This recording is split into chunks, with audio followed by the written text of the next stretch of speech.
نجدد عزمنا على بذل كل الجهود لخدمة قضايا بلداننا وأن نكون عن عملنا. It is quite clear, I think, if, for example, your act or attitude is danger to your very existence, it is logic. How can you have a good relation? من التشارك، ويسعدني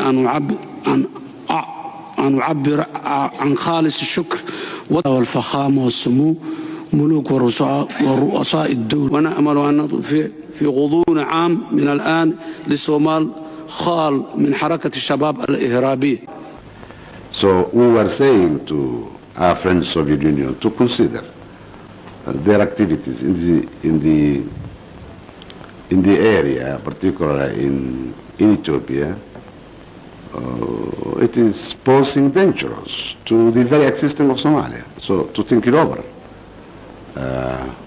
About the whole area, but particularly to the Somali Democratic Republic. In accordance to our information, the armament that Ethiopia received is unnecessary in quality and in quantity, and very dangerous to the area. I said in quantity and in quality because many of them are so sophisticated, which non-African people possess. Neither Arab people, I think, possess such arms. I don't see why such arms is given. What aim and object is behind it. I don't understand it. In quantity, it is so huge that we believe it is not necessary. It was up to the Ethiopian regime to settle their problems politically or as they like, mentally oriented, even by their military might or killing as they are accustomed to do. But I don't think that people should come from America or Arab world to fight there.